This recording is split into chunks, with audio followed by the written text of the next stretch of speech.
Hey friends, welcome back to my YouTube channel. I am Nurse Meg from nursemegrn.com, and this is a requested video. Someone DM'd me on TikTok and asked about coping with a dying patient. So they messaged me and said, hey, I had a patient die. I'm a brand new nurse and I don't know if I did anything right, and nothing like prepared me for this. I never did this in clinicals. I never taught us this in school.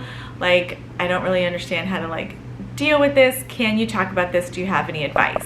And I love when people DM me like that and they're super honest with where they are in their nursing journey, and especially if you're a new nurse, I'm here to support you. Literally any question that you have, feel free to DM me. I'm here to support you and love you through your nursing journey. So let's talk about coping with a dying patient. Coping with a dying patient, this can be expected or unexpected. So maybe the patient wasn't doing well and all of a sudden takes a turn for the worst and codes and passes. And some people are in the hospital setting or in a different healthcare setting, and they are with hospice nurses and they have like a bunch of comfort care and they have family around them and they pass. So that is a little bit different. Obviously, you would still need to comfort the family, give them support, and then follow whatever instructions the wonderful hospice nurses have. But let's talk about an unexpected death in the hospital setting. When it is a code setting, the doctor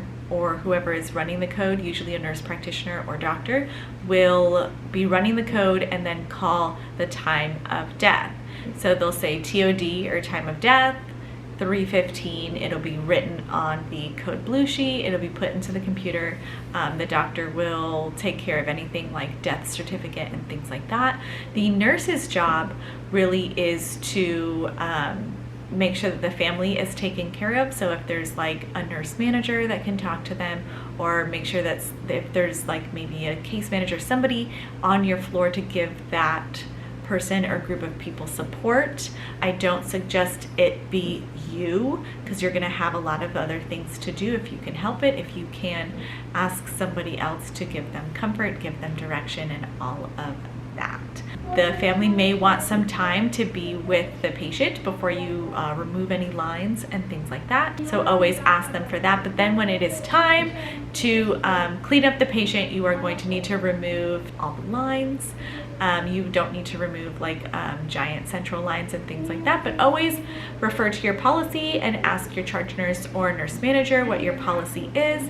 And then after you get them cleaned up, you would put them into a body bag. You can find the white or yellow body bags in any of your supply rooms or the electronic ones.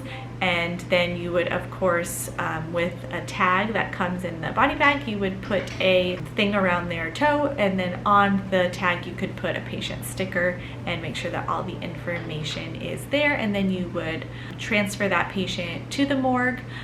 There are specific types of gurneys that they use to take bodies to the morgue, so it wouldn't be on like a regular stretcher parading them through the hospital. It feels a little disrespectful. But I wanted to talk about, everybody has a different belief about death. No one's necessarily been through the whole death process and then come back and been like, this is what happens. Everybody has a different experience and different opinions on that.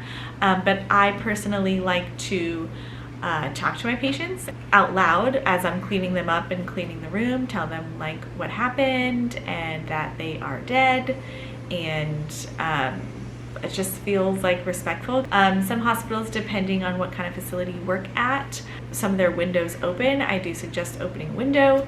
Even if you consider it a superstition, it's just something that I do if it's possible. Always still be very respectful to the body while you are cleaning it and removing lines and things like that. It just feels better to do it, you know? Let me know your opinions in the comments, how you feel.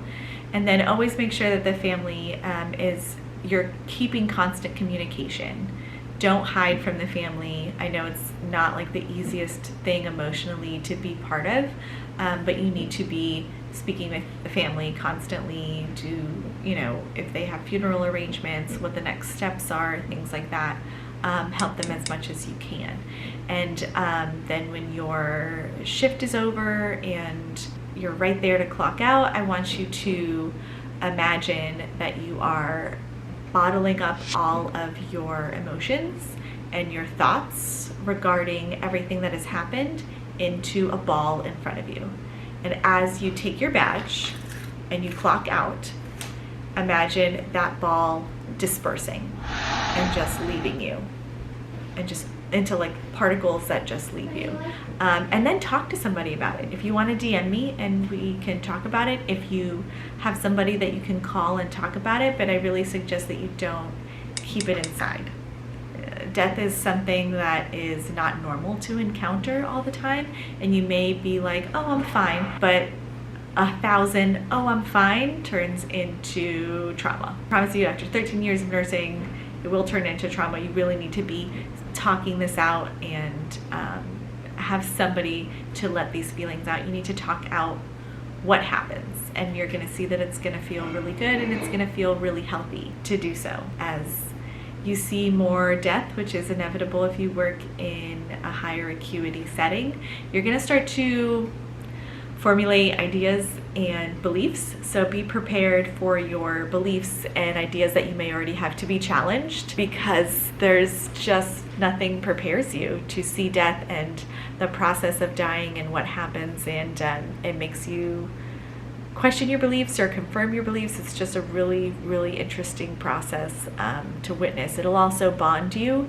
to your coworkers who you've been through life and death with, the trenches with. Be prepared for that to happen as well. If you have any other questions about coping when a patient dies, I hope you can use some of these tools and tips to get you through, to help you not get emotionally burned out, and to kind of prepare yourself for when it happens. So thank you so much for watching. If you have any needs for new nurse survival tips or anything like that, check out all my other videos. I also have a new nurse survival guide, which is the literal foundations of bedside nursing. If you want to come check that out, I'll put links down below to all of my resources and my blog and my social media. Let's be friends on social media. Come find me and follow me on TikTok and Instagram and all these things. So thank you so much for watching, and I'll see you in the next video. Bye.